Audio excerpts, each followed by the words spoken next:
হিমন্ত বিশ্ব শর্মা তই মোর same to বুঝে নাই তই রাহুল গান্ধী বুড়া আঙ্গুলি দেখাইছ মই তোক সেম দেখাইছো আর ওই চলিব লাগে কারণ পুলিশের গলতি নাই গলতি তো এই হিমন্ত বিশ্ব শর্মার হয় পুলিশক গালি দিল হিমন্ত বিশ্ব শর্মা যেদিন মই দুটা গালত দিব পাৰিম মই সেদিনাই শান্তি হম বুঝছ নাই তোক কেই বছর হল তই দুনিয়া তাহা কেই বছর হল কেই বছর হল তোর জন্ম হওয়ারে তই বাংলাদেশি আল রয়েছ কারণ তোর মার গাখীরত মিঠা নাছিলে তই যদি গরুর গাখীর খালি হয় না তেতিয়া তোর ডিমাক আহি গলে হয় যদি ভাল লাগিলে লাইক আৰু ছাবস্ক্ৰাইব এটা কৰি দিব ময়ো নতুন এইটো চেনেলত আপোনালোকৰ ছাপৰ্ট পালে ময়ো অকণমান আগবাঢ়ি যাম আৰু নেক্সট ভিডিঅ'ৰ বাবে বাই থেংক ইউ কি কয় শুনক না ৰাহুল গান্ধীক এটা কথা মই কৈ থৈ দিওঁ যে ময়ো অসমতে জন্ম কৰা এটা অসমীয়া দুধ দানি খাই মই জন্ম হোৱা নাই মাৰ গাখীৰ খাই জন্ম হৈছো গতিকে ৰাহুল গান্ধীক বুঢ়া হিমন্ত বিশ্ব শর্মা তই মোর সেম টু বুঝে নাই তই রাহুল গান্ধী বুড়া আঙ্গুলি দেখাইছ মই তোক সেম দেখাইছো আর ওই তই বুঝে নাই রাহুল গান্ধীর একটা নুমর বরাবর নহয় তই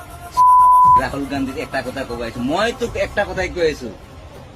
তই রাহুল গান্ধীর সিঙ্গেলে সেম টু আর মোর সিঙ্গেলে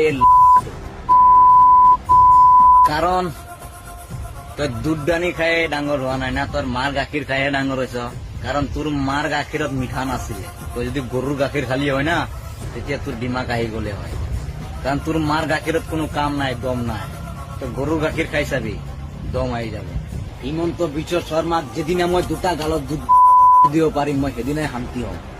বুঝছ নাই তোক কেই বছর হল রে তই দুনিয়া তাহা কেই বছর হল রে কেই বছর হল রে তোর জন্ম হওয়ারে তই বাংলাদেশি আল বকিটাবত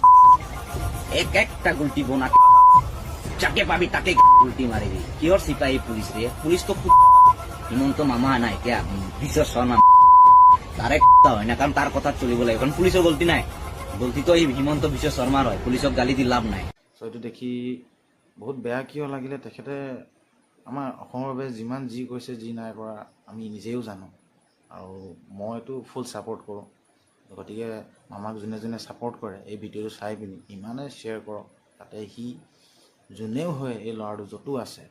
তাক জল্দিছে জল্দি এৰেষ্ট কৰক আৰু বহুত পানিছমেণ্ট দিয়ক আৰু তাক মানে চিৰিয়াছ একশ্যন লোৱা যায় ইয়াৰ ওপৰত মোৰতো মানে সহ্য হোৱা নাই আপোনালোকে এই ভিডিঅ'টো ইমানে শ্বেয়াৰ কৰক যাতে ভিডিঅ'টো মামাৰ ওচৰলৈকে পায়গৈ থেংক ইউ ভিডিঅ'টো যদি ভাল লাগিলে লাইক আৰু ছাবস্ক্ৰাইব এটা কৰি দিব ময়ো নতুন এইটো চেনেলত আপোনালোকৰ ছাপৰ্ট পালে ময়ো অকণমান আগবাঢ়ি যাম আৰু নেক্সট ভিডিঅ'ৰ বাবে বাই থেংক ইউ